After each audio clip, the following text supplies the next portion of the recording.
Hi friends, ఈ వీడియోలో మనం డిక్షనరీస్ గురించి, అలాగే వీటిలో డిక్షనరీస్లో ఉన్న కీ వాల్యూ పేర్స్ని ఏ విధంగా ఇటరేట్ చేయొచ్చు, అలాగే కండిషన్స్ ఎలా యూజ్ చేసుకోవాలనేది చూద్దాము. So dictionaries are unordered collection of key value pairs. Already మనం డిక్షనరీస్ గురించి చూసాం. ఇందులో అన్ఆర్డర్డ్ కలెక్షన్ ఆఫ్ కీ వాల్యూ పేర్స్ ఉంటాయి. కీస్ అనేవి ఇమ్యూటబుల్, అంటే కీస్ని మనం కీ నేమ్స్ని చేంజ్ చేయలేము, అండ్ అలాగే యూనిక్గా ఉంటాయి. సో స్ట్రింగ్స్ కానీ నెంబర్స్ కానీ టపుల్స్ కానీ యూజ్ చేయొచ్చు. Values can be any data type including duplicates. Values any duplicates ఉండొచ్చు. అలాగే మెథడ్స్ ఫర్ ఇక్కడ చూసుకున్నట్టయితే ఇటరేటింగ్ ఓవర్ కీస్. మనం కీస్ తోటి ఇటరేట్ చేయాలి అనుకుంటే కీను ఇక్కడ మై డిక్షనరీ అనే ఒక డిక్షనరీని క్రియేట్ చేసాము.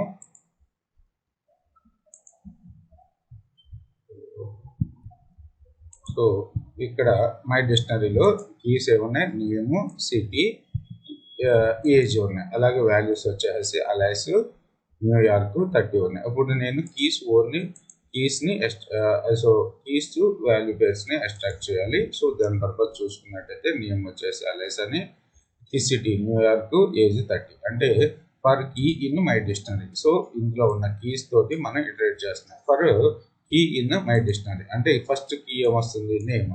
So print name comma my dictionary dot key. My dictionary dot key అంటే మై డిక్షనరీ అదే మై డిక్షనరీ కీ అంటే ఏంటిది? ఇక్కడ నేమ్. సో మై డిక్షనరీ నేమ్లో ఏముంది? మనకి అలేస్ ఉంది. కావాలంటే చూడండి, మై డిక్షనరీ నేమ్లో మనకి అలేస్ ఉంది. ఓకే, సో మై డిక్షనరీ ఈ ఇండిపెండెంట్ ఎలిమెంట్స్ని యాక్సెస్ చేసుకోవడానికి ఈ విధంగా యాక్సెస్ చేసుకోవచ్చు అని చెప్పాను కదా, రైట్. సో తర్వాత చూసుకున్నట్టయితే using the dot keys method. This method returns the view object containing the dictionary's keys. So dot keys method తోటి కూడా మనం వాల్యూస్ని ఎక్స్ట్రాక్ట్ చేయొచ్చు అనమాట. For key in my dictionary dot keys print key comma my dictionary dot key. ఈ dot keys method ఎక్కడ use అవుతుంది అనేది మనం చూద్దాం. So same. So name Alice, city New York. ఇక్కడ మై డిక్షనరీ డాట్ కీస్. ఒకవేళ మీరు ఇందులో లిస్ట్ ఐటమ్స్ ఉన్నాయనుకోండి, అలాంటప్పుడు dot keys method, dot items method use చేస్తాం అనమాట. సో తర్వాత dot values method. So values method returns the view object containing the dictionary values. Value in. So నాకు ఇక్కడ చూడండి, for value in my dictionary dot values, for value in my dictionary dot values print value. Only values print అవుతుంది. చూడండి, my dictionary dot values method ద్వారా మనం ఏం print చేయొచ్చు? అందులో ఉన్న వాల్యూస్ అన్నిటిని కూడా ప్రింట్ చేయొచ్చు. Values New York. అలాగే డాట్ కీస్ మెథడ్ ద్వారా, my dictionary dot keys method ద్వారా మనం ఓన్లీ కీస్ని ప్రింట్ చేసుకోవచ్చు. So name, city, age. So dot అలాగే మనకి dot item method. So my dictionary dot items, so మొత్తం ఐటమ్స్ అన్నీ. So my dictionary items name. So ఇక్కడ ఆబ్జెక్ట్స్ని రిటర్న్ చేస్తుంది మనకి. So choosing the right method. If only need to work with keys dictionary directly iterating the dictionary are using the dot keys efficient. So only కీస్తో handle చేయాలనుకున్నప్పుడు dot keys method use అవుతుంది. అలాగే if only need the values, use the dot values. If you need to manipulate both key and values during the iteration, use items. Important note: in Python 2, dot keys, dot values, dot item methods returns the list. In Python 3, they return view object, which are more memory efficient for iteration. Okay, so iterating over dictionaries, directories, so dictionaries example program, product pricing catalog. So ఇక్కడ product prices అనే లిస్ట్లో మనకి డిక్షనరీలో Apple, banana, orange, strawberry అనే keys ఉన్నాయి. ఇది వచ్చేసి values. So product prices ఉన్నాయి. So మనం వీటిని ఇటరేట్ చేయాలి.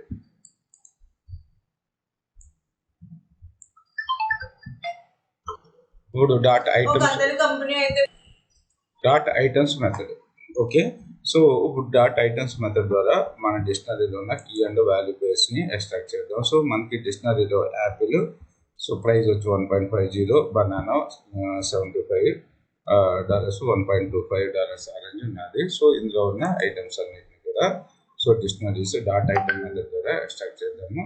సో తర్వాత ఇక్కడ చూసుకున్నట్టయితే for product and price. Sorry, for product ఇక్కడ మనం కీ పర్పస్ ఏమో ప్రోడక్ట్ తీసుకున్నాము, ప్రైస్ పర్పస్ అంటే వాల్యూస్ పర్పస్ అంటే ప్రైస్ వేరియబుల్ని తీసుకున్నాం. Okay, product price in product underscore prices dot items. Okay, print ఇక్కడ ప్రింట్ స్టేట్మెంట్ కొద్దిగా వెరైటీగా ఉంది. ఎఫ్. సో ఈ ప్రింట్ స్టేట్మెంట్ను కూడా గుర్తుపెట్టుకోండి, మనకు చాలాసార్లు అవసరం అవుతుంది. ఎఫ్ ఆఫ్, సో డబుల్ కోట్స్లో మనం the price of, so curly బ్రాకెట్స్లో ప్రోడక్ట్, సో ప్రోడక్ట్ ప్రింట్ ఉంది. ద ప్రైజ్ ఆఫ్ ప్రోడక్ట్ అంటే ఫస్ట్ ప్రోడక్ట్ వచ్చేసి యాపిల్ కదా, ఇటరేషన్ ఫస్ట్లో కీ వచ్చేసి యాపిల్. ఓకే, సో కీ ఈ యాపిల్ వచ్చి ప్రోడక్ట్లో సేవ్ అవుతుంది కదా, is dollar. Okay, is dollar ఇక్కడ వరకు ప్రింట్ అవుతుంది. తర్వాత కర్లీ బ్రాకెట్లో ప్రైజ్ కోలన్ డాట్ 2F ఇచ్చాం. So floating values dot 2F అని ఇచ్చాం అనమాట. ఓకే, సో ఇప్పుడు మనం 3F ఇచ్చి ట్రై చేద్దాం ఒకసారి. 3F అంటే మనకి డాట్ తర్వాత 3 వాల్యూస్ వస్తున్నాయి అన్నమాట. డాట్ తర్వాత floating dot point values dot 3 వస్తున్నాయి, రైట్. సో ఇప్పుడు 1F ఇద్దాం, రైట్. సో ఈ విధంగా మనం డాట్ ఐటమ్స్ మెథడ్ ద్వారా మనం మన యొక్క డిక్షనరీస్ వాల్యూని ఎక్స్ట్రాక్ట్ చేసాం. తర్వాత స్టూడెంట్ గ్రేడ్స్ ఇక్కడ చూసుకున్నట్టయితే మనకి కీ వచ్చేసి నేమ్ ఇచ్చారు కీగా. అలాగే ఈ డిక్షనరీలో గ్రేడ్స్ అనే డిక్షనరీలో దీనికి వచ్చి వాల్యూస్ వచ్చేసి ఒక లిస్ట్ ఐటమ్ ఇచ్చారు. అంటే అలియాస్ యొక్క మార్క్స్ వచ్చేసి 92, 85, 76 ఇవి లిస్ట్ కింద ఇచ్చారు. సో దీన్ని మనం డాట్ ఐటమ్ మెథడ్స్ ద్వారానే రీడ్ చేయగలుగుతాం. ఓకే, సో ఇక్కడ చూడండి, grade for student scores. Okay, scores అనేది మనకి ఇక్కడ ఈ లిస్ట్ ఐటమ్స్ అన్ని కూడా స్కోర్లో సేవ్ అవుతాయి. In grades dot item average under score grade equals to some of scores by length of scores and print. So average grade అనేది మనం ఈ విధంగా ఫైండ్ అవుట్ చేసుకోవచ్చు,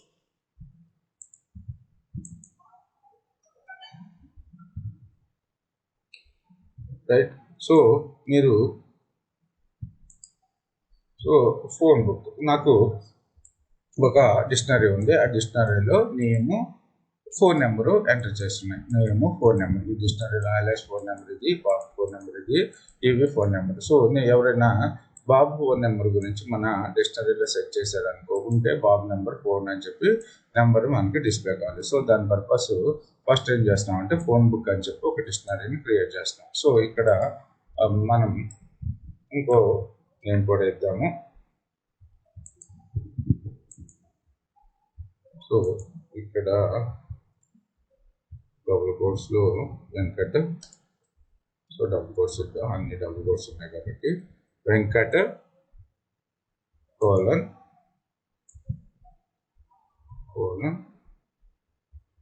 డబుల్ కోట్స్లో 9059868766 9059868766.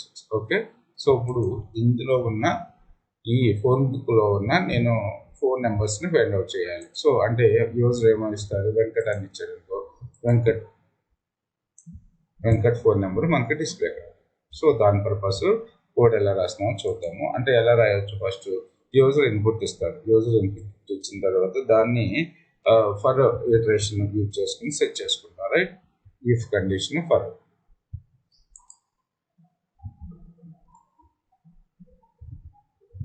సో ఫర్ అవసరం లేదనుకుంటా.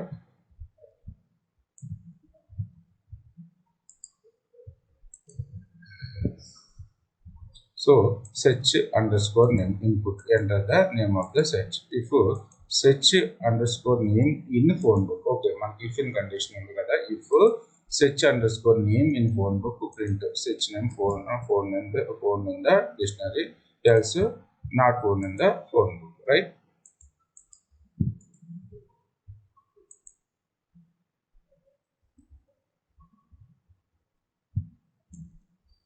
enter. సో ఇక్కడ బ్లాక్ మర్చిపోయాము. సో బాబు గురించి వెతుకుతున్నాం. సో బాబు నెంబర్ 4 మళ్ళీ ఇంకోసారి రన్ చేస్తున్నాను. వెంకట్ ఇలా ఇచ్చాడు. Okay, so Venkat we not phone number own.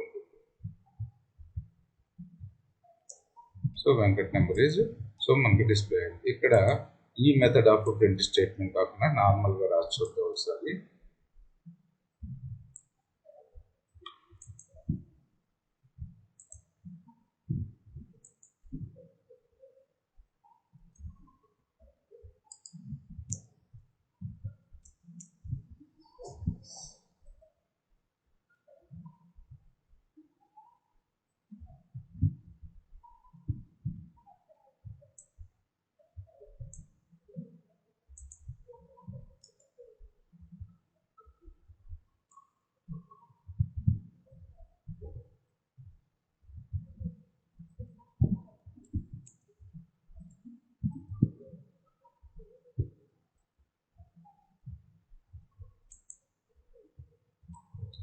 Mobile number is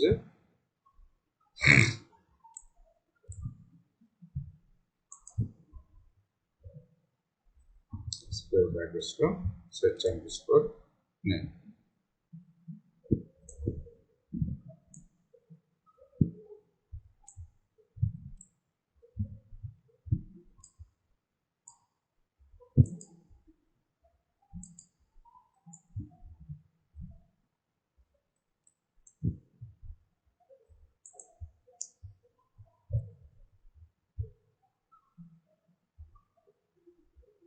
Capital B.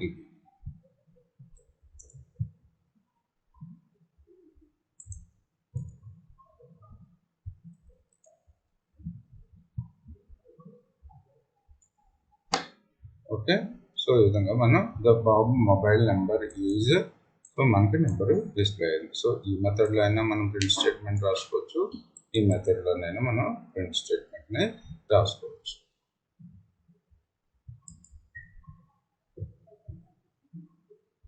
So ఇది కాకుండా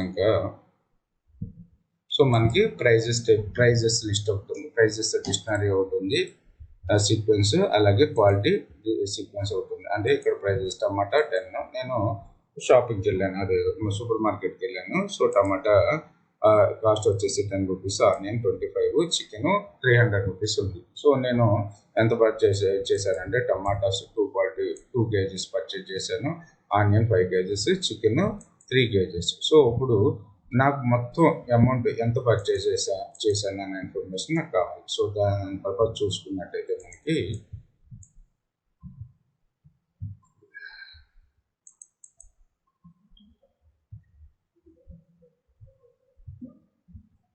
ఓకే, సో ప్రైజెస్ ఇవి ఉన్నాయి కదా, మనీ స్పెంట్ ఈక్వల్స్ టు 0 కింద ఫస్ట్ ఇన్సర్ట్ చేసుకున్నాను.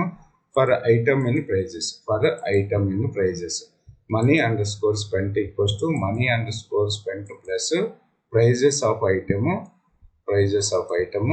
Into quality of the item. Okay, so first iteration అప్పుడు మనకి ఏమొస్తుంది, for item in price, so టమాటా వచ్చింది. సో ఐటమ్లో టమాటా ఉంది, money under score spent equals to money under score spent plus price of item అంటే price of tomato equals to 10 and praise of and quality of tomato equals to 2 అంటే 10 into 20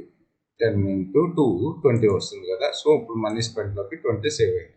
so second iteration, so each item వచ్చేంత వరకు iterate చేసుకుంటూ వెళ్తుంది కదా. So onion ఇప్పుడు 20 plus, so 25 into 5 అంటే 145 into plus, so తర్వాత వచ్చేసి 309. సో మనకి టోటల్గా వచ్చి 1045 రూపీస్ వచ్చింది టోటల్ మనీ స్పెండ్. తర్వాత ఇంకా చూసుకున్నట్టయితే dictionaries with data visualisation example. So మనకి ఒక విజువలైజేషన్ చూద్దాం. సో పాపులేషన్ డేటా చైనాలో ఎంత ఉన్నారు, ఇండియాలో, యునైటెడ్ స్టేట్స్లో, ఇండోనేషియాలో, బ్రెజిల్లో. సో మనకి దీని పర్పస్ ఒక చార్ట్ని చూద్దాం, ఒక మ్యాప్. సో ఈ కోడ్ నేనేమి ఎక్స్ప్లెయిన్ చేయలేదు మీకు ఇంతవరకు. చూడండి, population dictionary by country, Brazil, Indonesia, United States, India, China. Okay, bar chart కదా ఇది.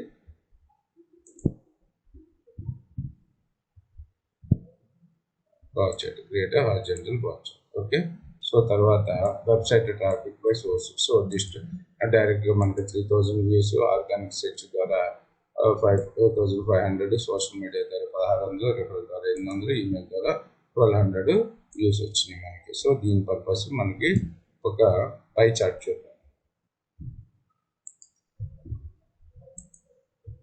సో మనకి డిక్షనరీలో ఏమున్నాయి, పాపులేషన్ డేటా వచ్చింది.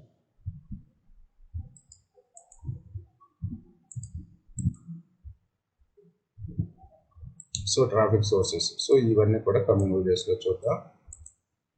కోడ్ ఉందో ఒకసారి చార్ట్ చూడండి. పై చార్ట్ మనకి so Organics research 45%, direct 24.8%. Okay, so ఈ విధంగా మనం డేటా విజువలైజేషన్ ఈ విధంగా మనం క్రియేట్ చేస్తాము. వీటి గురించి కమింగ్ వీడియోస్లో చూద్దాం. పై చార్ట్ అంటే ఏంటి, బార్ చార్ట్ అంటే ఏంటి, ఇవన్నీ కూడా కమింగ్ వీడియోస్లో చూద్దాం.